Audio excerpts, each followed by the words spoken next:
Okay. We thank y'all for being here. We are so thrilled this weekend to have Doctors Bob and Andi Hunsaker from Sudbury, Massachusetts, a suburb of Boston. And I'm guessing you met at Loma Linda? Yeah. Okay, they're both graduates of Loma Linda University School of Medicine. And Dr. Andi Hunsaker practices medicine full-time, and she's a professor at Harvard Medical School and specializes in radiology. And she also serves as president of ASI, and we're just so happy that you can be here and talk to us about cancer, which has touched all of our lives. I think we're all very interested in this subject, so thanks again.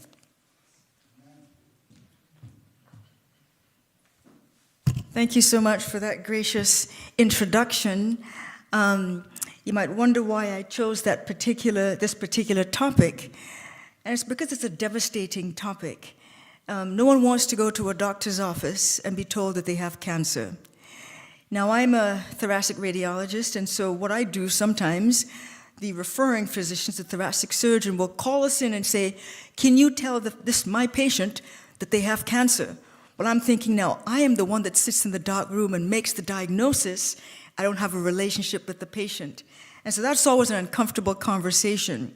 Hi, I'm Dr. Hunsaker. You don't know me, and I don't know you, but you have cancer. That's not how it goes down, but that's how it feels sometimes. And the thing that struck me, and we're going to be talking about early onset cancers today. As I was interpreting, I don't know if you know what a radiologist does, we do intervention, we do biopsies. A patient comes in with a mass or something in the lung or the abdomen or wherever it may be, and we take long needles and take specimens and give them to the pathologist and then make a diagnosis. We also interpret studies. And so I noticed, as I was reading CTs and MRIs, that I'd read a horrible-looking CT scan or an MRI, I think, man, this is horrible cancer. It's all over the place. And I would look up at the age, 24, 34, 40. I just read a CT, and we're reading the amount of cancer we're diagnosing just is enormous. After COVID, there seemed to be an explosion of cancer. And so as I was reading a case just the other day, esophageal cancer in a woman who was 40 years old, widely metastatic. And I think that was the first I'd seen of esophageal so widely metastatic. And so today we're going to be talking about cancer, the impact of genes and lifestyle. Now, I don't know much about genetics. When I was in medical school, that was not, genetics was not my thing. It was my husband's thing, it wasn't mine. But I became more interested in some of these things as I saw these trends, then recognized that it wasn't just me, it's in the literature. And so we're going to look at a little bit about literature, and today we're going to be talking about cancer, and particularly the growing trend of cancer affecting younger and younger patients. About 60, I asked one of our administrative people, and our practice is about 65% oncology. Of all the things that could be out there, about 65% oncology. And so we're going to be looking at that today. And as I mentioned, this has become news in the medical literature. Shifting tides, the rising tide of early onset cancer demands our attention. This was published in Nature. Here's another one from Nature. Why are so many young people getting cancer? What the data says. And this one, global trends in incidence and death and, and disease burden and risk factors in early onset cancer between 1990 and 2019. And this one, the rising cancer incidence among people younger than 50. And we have noticed that, and it's a devastating thing for a young person. And this one, breast cancer incidence among US women aged 20 to 49. Some of you have come up to me already today and mentioned that some of your young siblings have had breast cancer, and this is indeed a trend. And so what's the forecast for early onset cancers? Since 1990, the incidence and deaths of early onset cancers have substantially increased globally. And this is published in the British Medical Journal. I'm going to be showing you today, in the first part of this presentation, medical literature. So I'm not going to be using alternative medicine things, but we're going to look at Ellen White later on. But this is from things like British Medical Journal, the New England Journal of Medicine, JAMA, Nature, Science, etc. So reputable journals with large cohorts. So it's not just anecdotal stories that I'll be sharing today, it'll be scientific information. So it's increased globally. The early onset of breast tracheal, that stunned me, but I will tell you this is an interesting reason why.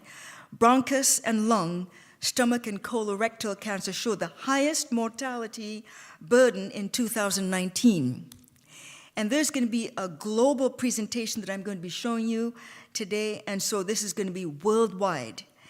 And by the way, this data is from the Global Burden of Disease, which is an entity that looks at disease of all kinds worldwide, taking into consideration hospital records, data from different studies, things of that sort. So it's a very broad, huge cohort.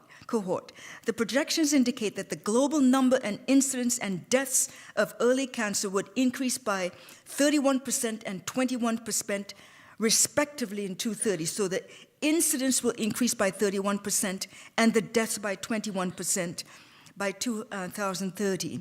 So let's define our terms first of all. When we talk about early onset cancer, by the way, this has bearing on cancers in any age group. It's just that has come to the forefront now because of the early onset. So the definition is cancers diagnosed in people younger than 50 years of age. And what are the findings? It's not pretty.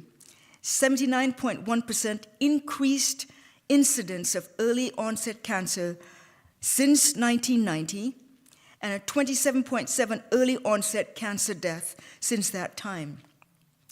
JAMA, that's the Journal of the American Medical Association, reported similar results in a cohort of 562,000 patients. The one from the global is far more than this, so it's a very large cohort of patients.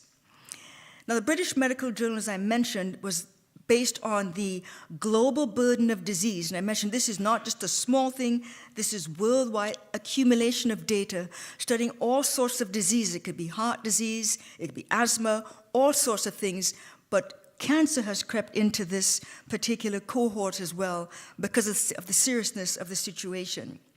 The incidence, deaths, and disability-adjusted life years and risk factors for 29 early onset cancers were obtained. By the way, and the GBD works from 204 countries worldwide, and they looked at 29 cancers. So 204 countries and regions, and 29 cancers were looked at. Early onset breast cancer, tracheal, bronchus, lung, and stomach, showed the highest morbidity and disability-adjusted life years in 2019. Now, we don't have any data between now and then. The GBD works on 5 to 10 year recording of data, so we don't have data yet at this point, what's been happening, but I'm sure it's not any better. Interestingly, the results varied based on socio-demographic regions. And I'm going to tell you a little story a little later to sort of pique your interest. But countries with the high, middle, and middle socio-demographic index, individuals 40 to 49 years were particularly affected. And I'm going to show you now a summary of the global trends. The highest incidence, I should have asked you a quiz, but I know it's after lunch, so you're probably not up for a quiz, but the highest incidence of early onset cancer were in high-income North America. You have to wonder why that would be. The lowest incidence was in Western Sub-Saharan Africa. Now, Sub-Saharan Africa is anything south of the Sahara Desert, includes Angola, Nigeria. There are probably some Africans here in this audience as well, but that was the lowest incidence, was in these countries. The highest were in affluent countries. The highest death rates were flipped, however. They were found in Oceania, and that's things like Micronesia and New Zealand and things of that sort, Micronesia, Polynesia, etc. And in Eastern Europe and Central Asia, that's the highest death rates. The lowest death rates were in high-income Asia Pacific. So the incidence was higher in wealthy countries, higher incidence and low incidence in poorer countries. I'm just making it, restating it. But the death rates were higher in the poorer countries and lowest in high income. You have to wonder why and what we can do about that. Globally, the incidence and death rates in early onset cancer increased, as I mentioned, by 79%, and the death by 28.5%. After breast cancer, the digestive and respiratory systems of early onset cancer were the main causes for deaths. And you know, it's interesting, when I look at my CT scans and MR, there are so many patients getting colorectal cancer. You have to know something is up with colorectal cancer. And we have a thing, we say, oh, today must be colorectal cancer day, because 150 CTs come through that day, everybody seems to have this disease. So although lung and airways cancer has been the most important early onset cancer of the respiratory system from 1990 to 2019, I want you to pay attention to this, because I'm going to show you why in a moment. Early onset nasopharyngeal cancer increased from 15.7% in 1990 to 26.8%. So lung cancer was highest, and all of a sudden we find nasopharyngeal. What's going on? And that one piqued my interest. The answer surprised me, because I thought it would be something like vaping or something like that. It's not. I was hoping it would be. I like to have a little platform to lecture, you know, but that wasn't going to happen. So I'm just going to put this on these two slides, 3 slides actually. So in high-income North America, in Australasia, Western Europe, with a high degree of development, the incidence in 2019 was greater than 125 per 100,000, while the lowest were in Western Sub-Saharan Africa and Central Sub-Saharan Africa. I like this picture. You're going to see this picture one more time when I tell you my little story. And here we have a well-developed nation, a city. The more developed the country and region, the higher the incidence of early onset cancers. The rising incidence of early onset cancer may partially be attributable, I want you to hear this, this was one of the things that we put in the literature, but they then had to discount it, partially attributable to increasing screening and early detection. However, all the articles mention only a small number of countries and certain types of cancer were included in screening. There'll be breast, colorectal, and cervical. So only a small number. So all the wealthy ones were not doing screening. So that does not account for the increase in incidence of cancer for individuals under the age of 50. So the question is this: what could be causing or associated with these trends? I want to make sure that when I say anything, that you know that I'm not saying that this causes cancer or it does not, or if you do this, you won't get cancer. There is sin in the world, but you can help yourself by adopting certain lifestyle traits. Genetics, my husband alluded to this. We say this often: genetics loads the gun, environment pulls the trigger. Now, that may be a true statement. However, I want to talk, and I'm not a great epigeneticist. My husband's great, so I'm just going to, he talked about that in the last presentation there, but I'm just going to mention this very briefly. There's increasing evidence that epigenetic information can reach across generations. We talked about generations, independent of genetic transmission. We talked about lifestyles, how those things can affect your genes and then be passed on. And recent studies have shown some different mechanisms, but I'm going to show you one mechanism that is extremely important and has been proven to be a good reason. Epigenetic inheritance can occur via shared somatic modifications. That's just big words for shared diet and environment in the same household. So if you have a shared diet and a shared environment, you can pass things on via that particular route. One thing I do know is that when God created the world, from his perspective, it says in the Bible, then God saw everything that he had made, and indeed it was very good. So the evening and the morning were the sixth day. So when God did something, when he created us, he made us without the ability to get cancer. So it's not on him that these bad things are happening. So we have to ask ourselves, what happened? There's another text. But an enemy. Another parable he put forth to them, saying, the kingdom of heaven is like a man who sowed good seed in his field. But while men slept, his enemy came and sowed tares among the wheat and went his way. But when the grain had sprouted and produced a crop, then the tares also appeared. So the servants of the owner came and said to him, Sir, did you not sow good seed in your field? How then does it have tares? He said to them, an enemy has done this. When we look at cancer, when we look at anything bad that happens to us, we have to remember two things. Number one, God made it perfect. An enemy has done certain things to us. How can we counteract this enemy? Diet. I want to say something at this point. I'm not picking on anybody. We all have room for improvement. A song came to my mind. I'm pressing on the upward way. New heights I'm gaining every day. And so as I present, I don't want anybody to feel guilty. My husband gave his confession about oatmeal, not oatmeal, he doesn't like oatmeal raisin cookies. He thinks raisins are poisonous, they're not. He likes chocolate chip cookies. Now, I like oatmeal raisin cookies, and I will have a confession. We were at a meeting, the Amen meeting last week, and I sat at one meal and ate 3 oatmeal raisin cookies. An enemy has done this. There's not just a potential, but there's a connection with diet. In November 19, 2015, this was the cover of Time magazine. I don't know if you can read it from where you're sitting.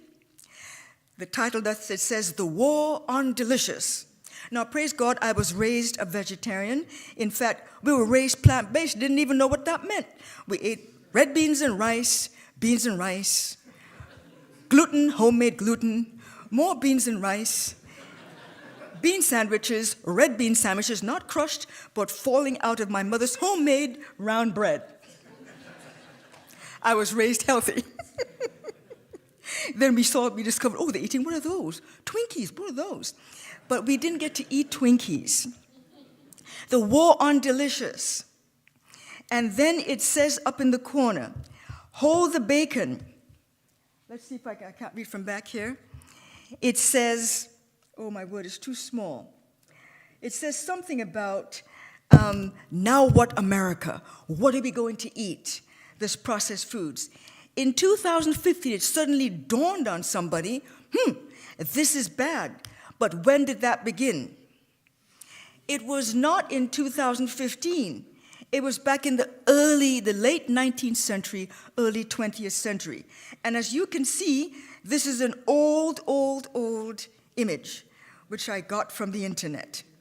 So there was an explosion of ultra-processed foods. The earliest processed foods promised ease and convenience. You know, when the Lord in the Garden of Eden said, by the sweat of your brow you will eat, but no, they wanted ease and convenience.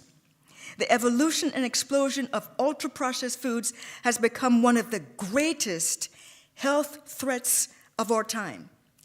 So this problem did not begin all of a sudden. We recognized it all of a sudden, but it has been growing and growing and growing till all of a sudden we find ourselves in a crisis. So how did we get here? Now, processed foods means that you do something other than taking it off the tree and eating it. That's processed if you do something to it. But processing is a process. There are different phases of processing. And so, Jell-O. I remember we made, before I got a little bit of education, made Jell-O to take our church potluck. Our dogs loved Jell-O, and we would give them the leftover Jell-O. They loved it. But I wouldn't even give my dog Jell-O now. But humans have been processing food for millenniums. The Neanderthals, they sizzled meat over open flames. Hunter-gatherers ground wild wheat to make bread. Factory workers canned fruit for soldiers during the Civil War. But in the late 1800s, food companies began concocting products that were, it says, wildly different from anything people could make themselves. So you had to buy it because you couldn't make it. What were those foods? Spam, Velveeta, Kraft mac and cheese, and, oh, I hate to say it, Oreos. I know we sourced them at the potluck, but nobody here ate those. Oreos. They arrived in the following decades. I remember trying to convince my parents that Oreos were health food. My parents were not born yesterday, they were born the night, but not last night, and they said that is not food, so we never got to eat Oreos. And then here we have this one. What do you cook at home for Dick? Spam. It's good and easy and quick.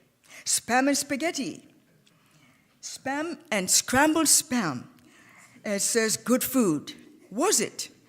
Spam, Velveeta, Kraft, and mac and cheese Oreos arrived later, and these were among the first ultra-processed foods.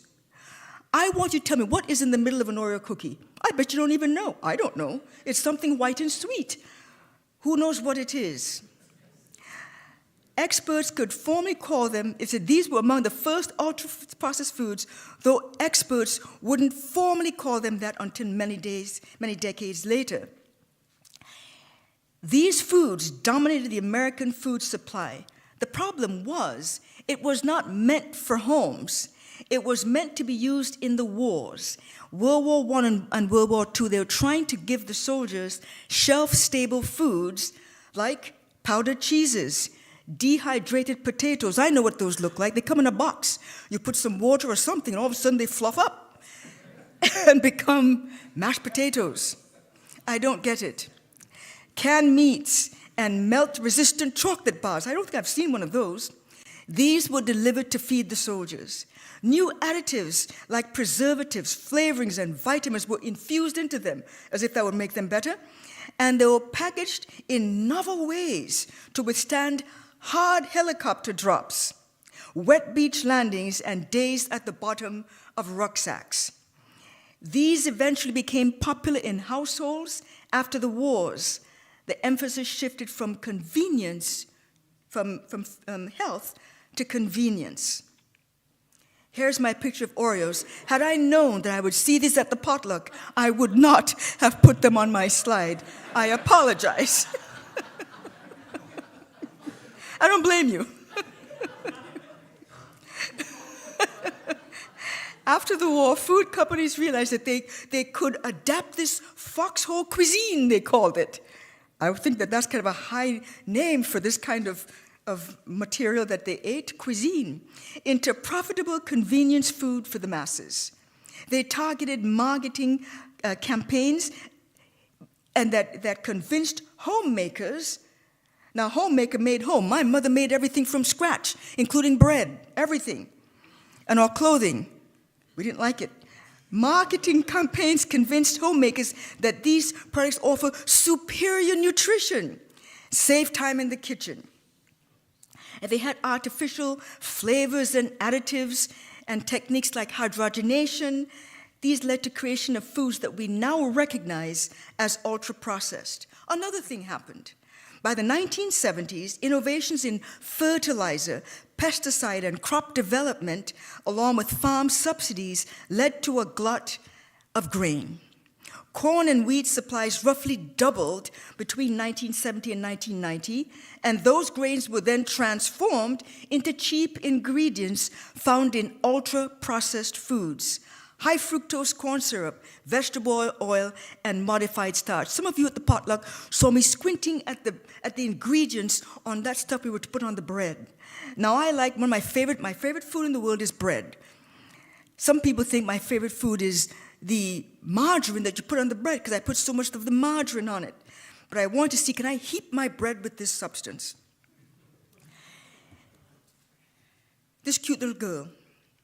By the late 1970s, televisions were ubiquitous in American homes, and elementary school students spent more time in front of the TV than in school, viewing thousands of commercials of sugary cereals, candies, and fast foods every year.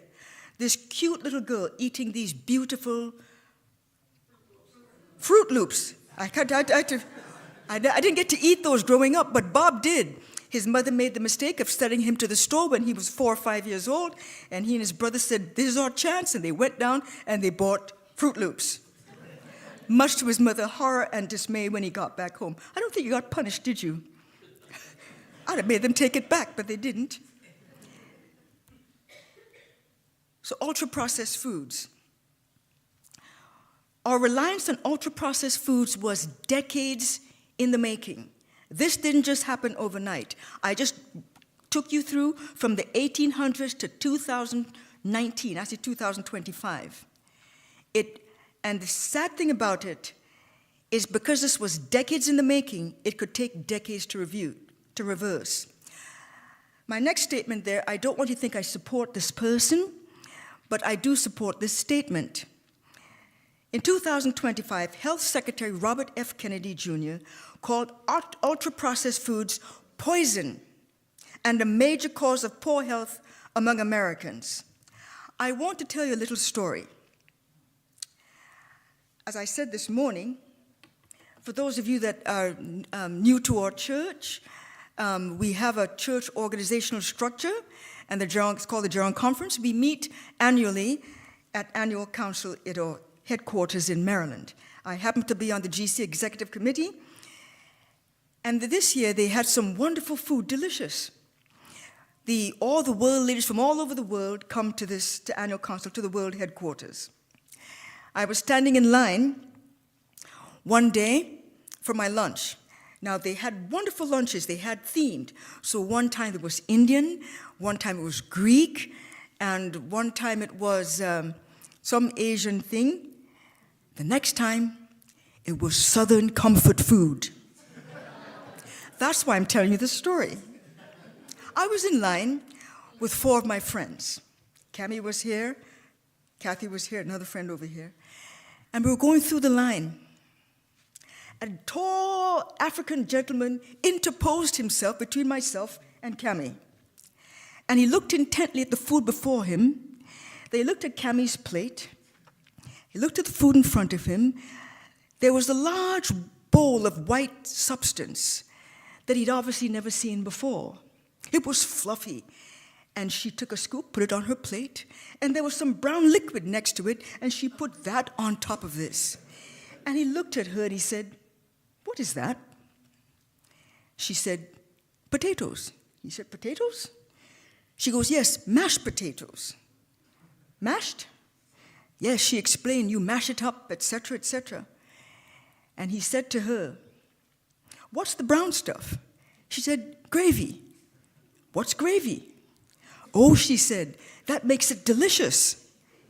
He looked at her plate, looked at the mound in front of him, looked at her plate again, looked back at the mound and said, "I take a little bit." He took a little scoop, tiny scoop, put it on his plate. You see, he was used to potato. He was not used to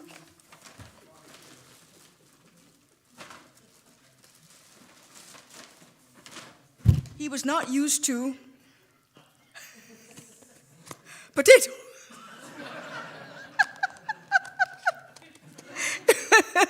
He wasn't you. What in the world could that possibly be? How did it happen? Processed. And you know, that's the reason they have the lower incidence of cancer. They don't know the meaning of processed foods. And what do we do in America? We say, "Hey, come to America, we have food." They have food, we don't. And so I want you to look at this classification. When we talk about processed, what do we mean? NOVA is a United Nations system of grading food. NOVA stands for Nutrient Overlap in Various Approaches. I think that's the most unintuitive name for something, but they describe this. And they have unprocessed, processed culinary ingredients, processed foods, and ultra-processed foods. So what does unprocessed mean? It means that you pick it off the tree and you eat it. Or you slice a cow up and you eat that. Please don't do that. And then there are processed culinary ingredients like salt and pepper and olive oil, things of that sort. That's what processed culinary ingredients means. Processed foods, these are processed or minimally processed foods, like culinary dishes which have added processed culinary ingredients.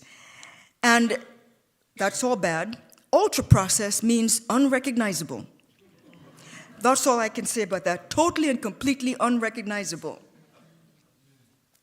And so what did they find? Lifestyle and early onset cancers, there were 6 risk factors. Dietary, alcohol use. Do you know that that is the #1 reason now for the increase in nasopharyngeal cancer? Who would have thought? Tobacco smoking, low physical activity, high body mass index, and high fasting glucose. Dietary risk factors were many due to a diet low in whole grains and low in calcium. And this, by the way, was a meta-analysis study that was done and published there. This is a beautiful loaf of bread. I haven't read Western diet and lifestyle risk factors promoted the incidence rate of early onset cancers. That's the Western diet. You and I, what we're eating. For a diet low in whole grains, the risk proportion in high socioeconomic region has been on upward trend since 1990. Look at this beautiful array of donuts. I hope none of you eat donuts.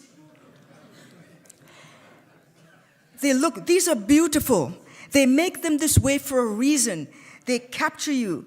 But what do? We have found several reasons for increased risk of cancer. One of the biggest is obesity. Obesity doesn't come just because you sat this, because these beautiful things, you ate one and you have to have a second one, etc., etc.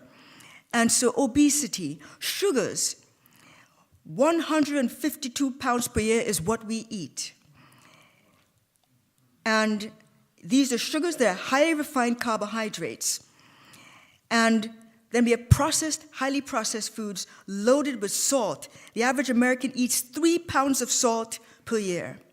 Chemical preservatives. Now, those are things like emulsifiers that they put into food. You probably looked at the back and you thought, if you look at the back of a package of food and you don't know what it is, please return it to where you got it from and go to the vegetable and fruit section. That doesn't need ingredients. You can see the ingredient right in front of your face. So those things, they cause inflammation. And we're going to look at those things when we get to, I believe, the most significant mechanism for the epigenetics changes. This was in my institution, published, in fact, at my hospital, the Brigham. The dramatic rise in cancer in people under 40, this was the title of the article. Altered microbiome, which we'll be talking about, sleep deprivation, increase in alcohol consumption among possible culprits in a 30-year global trend. You know, in the Adventist Health Study years ago, Adventists were not drinking alcohol. Now you look at it, and they think, we've got to be like the rest of the world. It's unfortunate. Very bad. So this was published in Cancers, a journal from the NIH. The role of diet and lifestyle in early onset colorectal cancer. And this was a systematic review.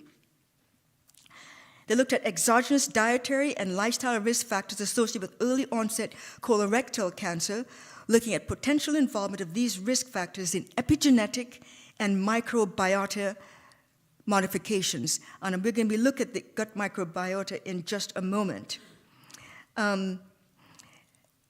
Alcohol is a well-established and my next slide is going to be mind-blowing, alcohol is a well-established, they said, human carcinogen.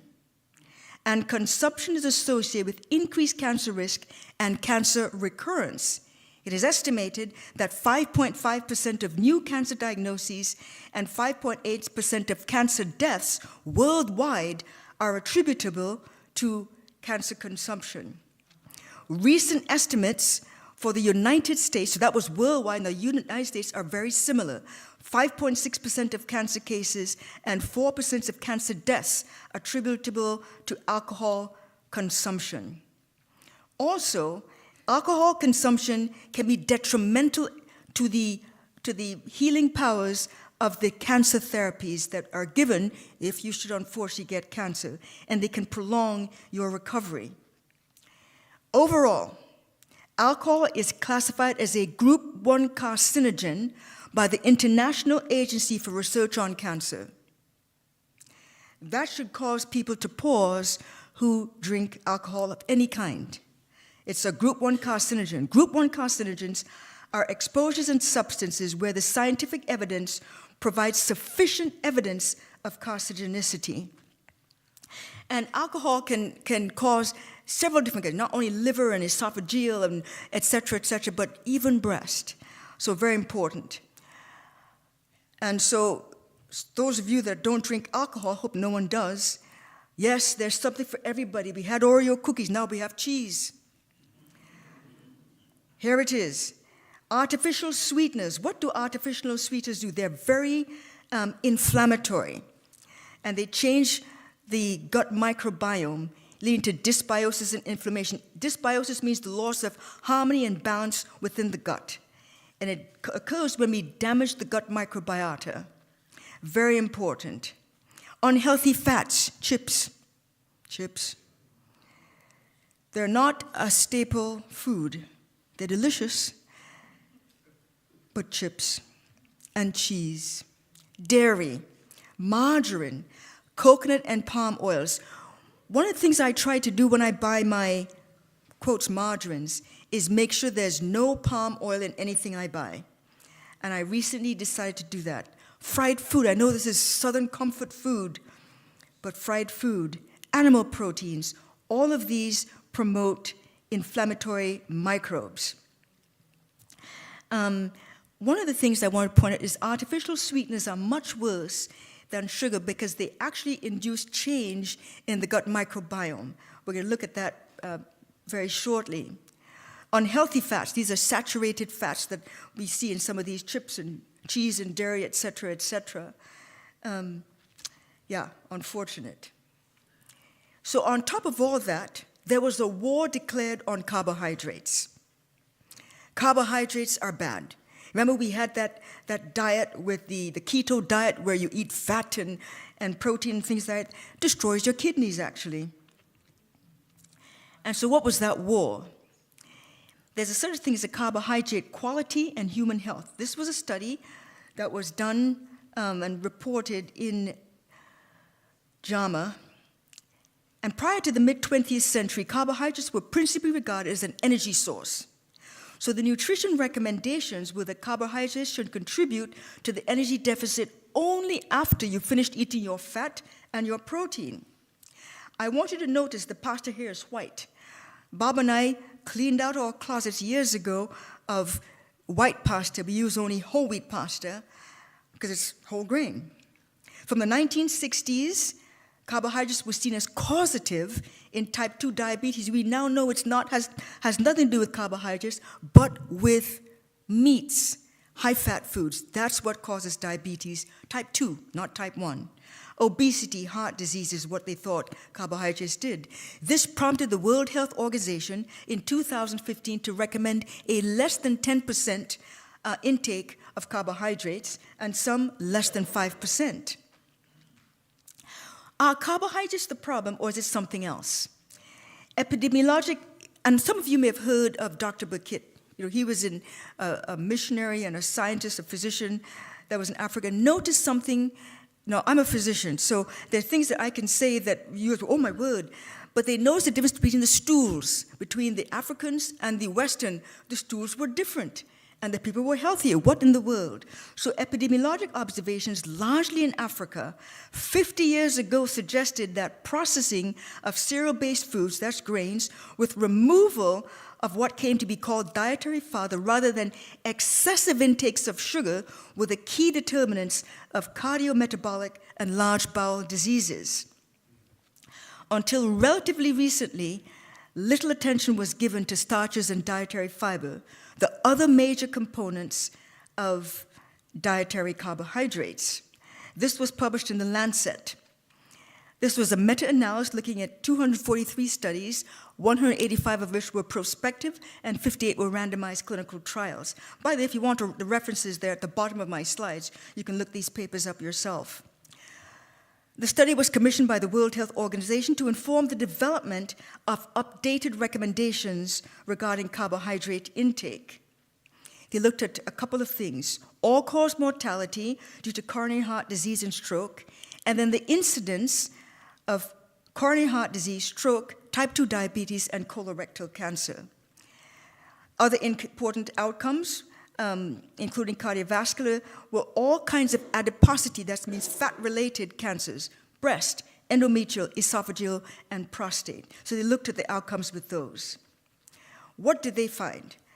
They found that, together with the comparisons of clinical outcomes among individuals with different intakes of dietary fiber, they suggested that the adult intake of total dietary fiber should be no less than 25 to 29 grams per day, which was hugely different from what they used to recommend.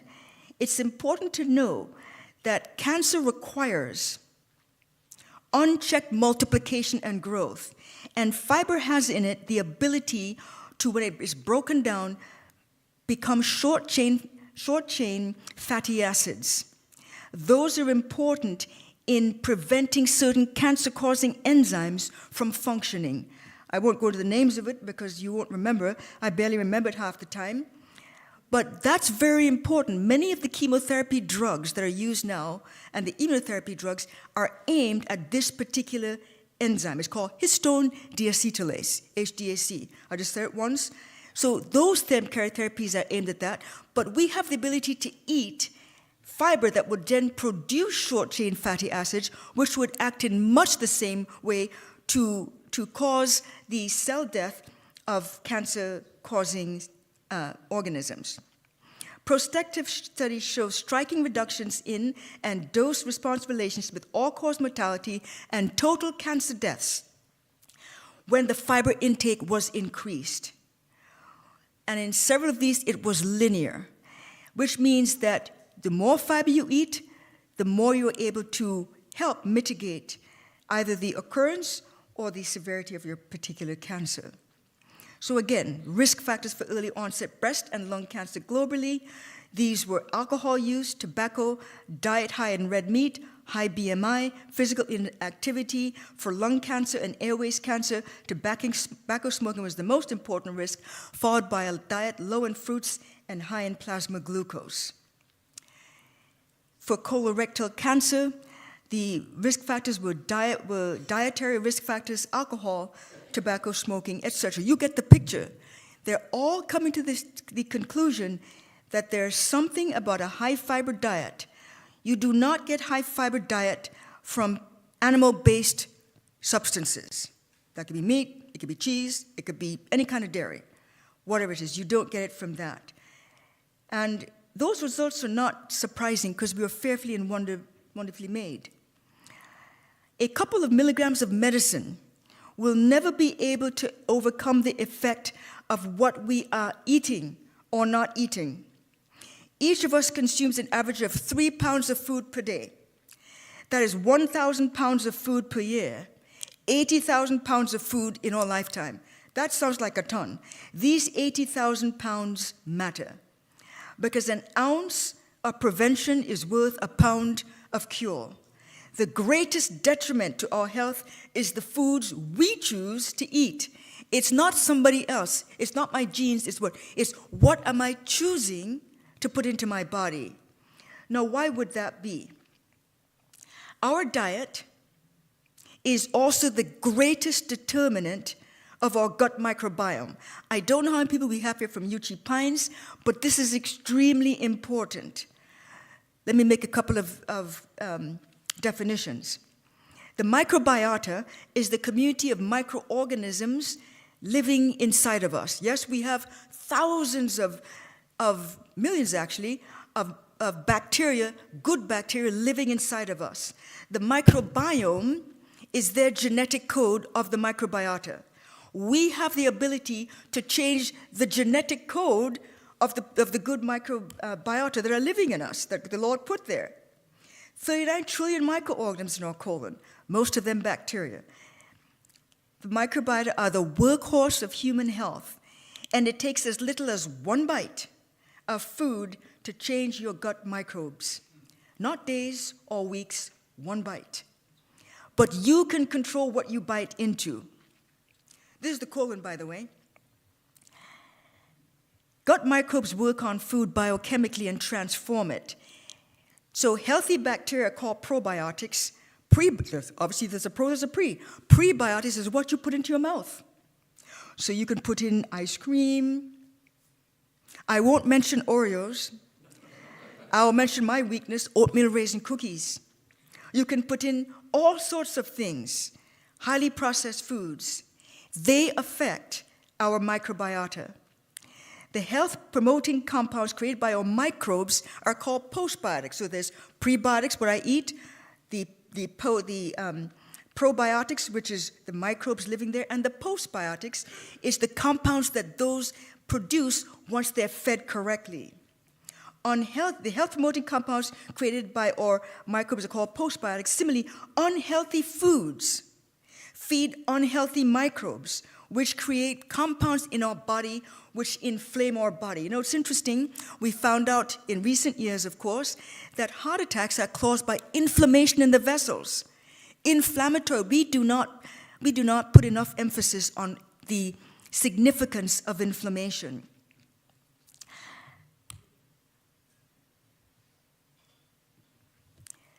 "70% of the immune system resides in the gut and is separated from the gut microbiota by a single layer of cells which serve as a fence.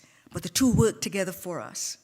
The gut microbiota helps foster proper development of immune cells and identify invaders. They send immune cells to wherever they need to be. It identifies threats wherever infectious or malignant and eradicates them. God made us incredibly well. Alterations in the gut microbiota are associated with emerging cancers such as breast, colorectal, gastric, esophageal, pancreatic, laryngeal, liver, and gallbladder cancers. I remember when I was in medical school, maybe I was a resident in internal medicine at the time. I'm board certified in 2 specialties. And I remember thinking, why are these Seventh-day Adventists getting pancreatic cancer? And I remember without knowledge thinking, I hope no one eats these, but they're delicious. It must be some of those Worthington and Loma Linda foods. I thought that in my mind, because that's also processed foods, ultra-processed foods. I don't know, that was just a theory, it's not been published, I never wrote it up. Damage to the microbiota causes dysbiosis. Hence, a higher proportion of inflammatory microbes emerge. This results in a damage to the tight junctions. We won't go into that. And these bacterial endotoxins spill into the bloodstream, causing inflammatory storm. Remember during COVID, we talked about inflammatory storm, and it can affect the lungs, and that's why so many people were getting horrible results from COVID and dying. So the gut microbiota help shape the anti-cancer immune response. And cyclophosphamide is one of the chemotherapeutic agents, but that's very important for these chemotherapeutic agents to work. In short, the gut microbiota are the command center for human health. We need to take care of what's in our gut. Genes versus lifestyle. In studies of identical twins, less than 20% of disease is based on genetics. Those are things like cystic fibrosis and Down's syndrome, etc. So far as chronic disease, over 80% of disease risk is determined by environmental exposure over a lifetime. It is what you're eating or doing or being exposed to over a lifetime. We're not the victim, and Bob brought this out, we're not the victim of our genes that we were born with. We all have certain predispositions, but we can overcome those. We ultimately control our health destiny in large part because of the effects of our diet and lifestyle on our gut microbiome. You get to choose what you put into your mouth and swallow. These choices determine the health of our microbiome. Cravings and taste buds can change if we want them to. We can train our gut to fall in love with things that are actually good for us. I was impressed with Noah liking kale. Praise the Lord. How many kids like kale? Our gut microbes exert power over our genes through epigenetics. We went through how we can feed the microbiota in our gut and make it either for good or for evil. Optimization of our microbiome through diet and lifestyle is key. Lifestyle and diet are largely ignored by scientists and physicians as culprits and cure. I know that to be a fact. I remember when I was practicing, in fact, that's why I changed my specialty. When I was in internal medicine, I would try to have my patients change their lifestyle. I wasn't even trying to make them a vegan. Just eat lean meat. Oh, they weren't having it. They wanted me to give them a pill. And I thought, right, I'm not doing that. So I went back and did another residency. It's exactly what happened, true story. Because I was very, very health conscious and very into, I'm a runner, I've been a runner for over 35 years, and I was just like, what's wrong? I can save you money. But they didn't want to save money, they wanted a pill. Now, fiber. We talked about short-chain fatty acids. And this is really where you see epigenetics taking place. The breakdown of fiber by the gut bacteria releases short-chain fatty acids. And what they do, they attack this HDAC enzyme that I talked about, preventing it from functioning by destroying certain of the genes that we have, and are able then to help with cancer. Each type of fiber that we eat produces a different mix of short-chain fatty acids when processed by good bacteria. So don't just eat one good fiber, like don't just eat kale, eat broccoli, eat squash, eat potatoes, eat bread, eat all of those things because they all release different short-chain fatty acids. One of the most common is butyrate, but there's acetate and propionate. All those things are helpful for fighting disease at all levels. So eat a diverse diet rich in fiber. Fiber is a prebiotic utilized by the microbes in our gut. And these called the probiotics, which is the organisms, then produce health-promoting compounds. What are some of the good things to eat? Berries, whole grains, winter squash, soybeans, flaxseed, and all those wonderful things. And I just said some of what's on this slide just now. So genetics, it says, loads the gun, and environment pulls the trigger. The environment is what we put into our bodies. So maybe we may have, I'm turning this on its head, we may have bad genes, but our environment, we're in charge of it. You can eat something or exercise something or do something positive to encourage the growth of the good bacteria, which will react very positively for you. So genetic loads the gun. Short-chain fatty acids disarm the gun and take it out of your hand. And God said, of every herb that yields seed, of every tree whose fruit yields seed, to you it shall be for food. That was God's intent, eating of the fruit of the garden. I want to, and I beg your forgiveness, but this is a vision that I wanted to speak about, because I believe, and that's why some of you were invited. We as a people, I think, have been blessed with a health message. And it is just as important as the gospel. And so I want to just kind of show you how we arrived where we are as a church today. Ellen White was in vision on June 6, 1863. It was at the house of Brother A. Hilliard at Oswego, Michigan, in June 6, 1863. Writes Mrs. Ellen White, that the great subject of health reform was open before me in vision. Elder R.J. Lawrence and Emmy Cornell were conducting tent meetings in Otsego, and a company of believers showed their interest in the effort by driving up there from Battle Creek, a distance of about 30 miles to pass the weekend. Among these were Elder James White and his wife. Worn with overwork and perplexity and in feeble health, Elder White was much depressed in spirit. At the beginning of the Sabbath, the family and visitors assembled for song and prayer. Of this prayer service and the memorable vision given at that time, one who was present has written the following. Sister White was asked to lead in prayer at family worship. She did so in a most wonderful manner. Elder White was leading a short distance from her. While praying, she moved over to him and, laying her hand on his shoulder, continued praying for him until she was taken off in vision. She was in vision about 45 minutes. It was at this time she was given instruction upon the health question, which soon after became such a matter of interest to our people. Those present at that time this vision was given will never forget the heavenly influence that filled the room. The cloud passed from the mind of Ellen White, and he was full of praise to God. As though heaven had been waiting for the arrival of this propitious time for a united advance in temperance and godliness, the Spirit of God now spoke to the church through the prophetic gift by which it had received counsel and guidance all along the way. The Bible tells us in Exodus 15 about the diseases of the Egyptians, and God said to them, "If you diligently heed the voice of the Lord your God and do what is right in his sight, give ear to his commandments, and keep all his statutes, I will put none of the diseases on you which I brought on the Egyptians, for I am the Lord who heals you." The Lord has chosen ways of healing us. Yes, there is time to go to the doctor, but before that time, he's given us herbs and all sorts of wonderful things to eat, delicious things to eat. They don't need to be put into an unrecognizable form.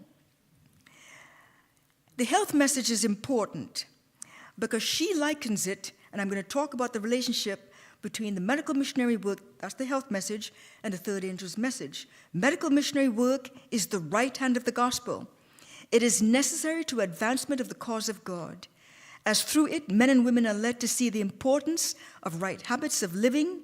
The saving power of the truth will be made known. Every city is to be entered by workers trained to do medical missionary work.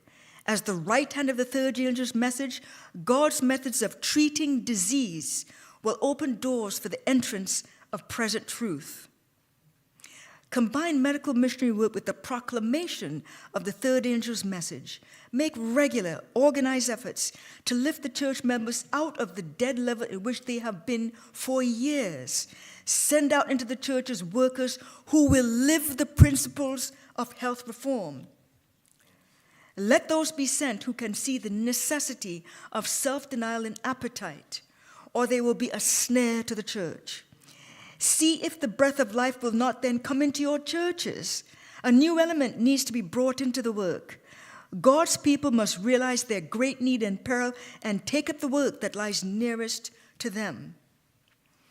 Again and again, I've been instructed that the medical missionary work is to bear the same relation to the work of the third angel's message that the arm and hand are to the body. Under the direction of the divine head, they are to work unitedly in preparing the way for the coming of Christ. The right arm of the body of truth is to be constantly active, constantly at work, and God will strengthen it. But it's not to be made the body. At the same time, the body is not to say to the arm, "I have no need of thee." The body has need of the arm in order to do active, aggressive work. Both have their appointed work, and each will suffer great loss if worked independently of the other. He designs that the medical missionary work should prepare the way for the presentation of the saving truth for this time, the proclamation of the third angel's message. If this design is met, the message will not be eclipsed, nor progress hindered. I'm up here speaking today not because I'm perfect in my diet. I am not. As I mentioned just last Sabbath, I had 3 oatmeal raisin cookies in one sitting.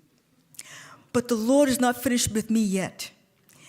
And to the degree that we take him seriously, take him at his word and say, Lord, I want to live a life that's healthy. Why she said it? So we can be a witness to other people. I can say, my sister used to give a talk, food is medicine. And she said, I can save you money so that at the end of the month you have more money and less debt. And that's very important because medicines are expensive. This led to a project at ASI I alluded to, a set of Bible study guides. I know some people don't like to do these because they feel, I'm not very good at health, I'm, this. None of us is perfect, but the Lord says, are you willing? And if we're willing, we should be able to speak, and as we teach these lessons, are inclined to change our behavior.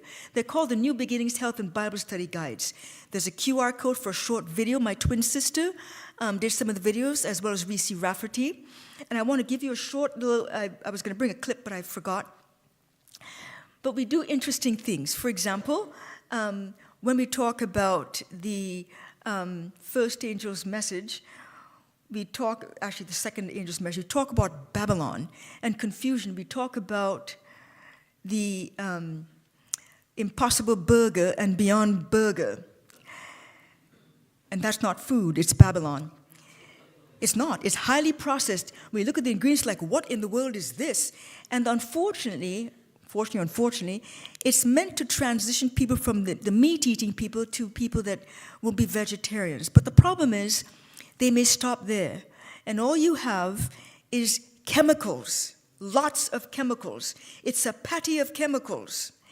And so we talk about that, and then we go into the second day's message. So all of the messages in these set of Bible studies, John Bradshaw did the spiritual piece. You can, if you want to give Bible studies and incorporate the full orb message, these can be ordered through It Is Written. It was a collaboration between ASI and It Is Written. And I've been using them a lot. There's a woman I met in Bulgaria when I was there for an ASI event. I was speaking in Bulgaria, and I met a young woman there. Someone who had come to the ASI convention a couple years before had spoken to this young woman, she was a businesswoman, not an Adventist, she's Ukrainian, and told her about me, and she came and met me there. And I've been studying the Bible with her now. She lives in Virginia on Zoom. I gave her a couple of choices. Which Bible study would you like? And she chose these, and this was the reason she gave. She said, any church that is considerate of my health, I want those Bible studies. And so those are the ones that she chose against the other ones. So I want to end with this slide. The leaves of the trees. In the middle of its street and on either side of the river was the tree of life, which bore 12 fruits, each tree yielding its fruit every month. The leaves of the tree were for the healing of the nations. We have in our hands. Now, I began by breaking something this morning. It was this thing, and I'm going to conclude with breaking it. I'm usually not dangerous. Oh, it's just decoration anyway. I just found that out. I thought it was vital. It's not. I come from a family that is very humorous, much to my chagrin. Anyway, so that's the end of the presentation, and I'm happy to take questions. I'll answer them if I can. If not, I'll find out the answers and send them along later. Thank you for your kind attention.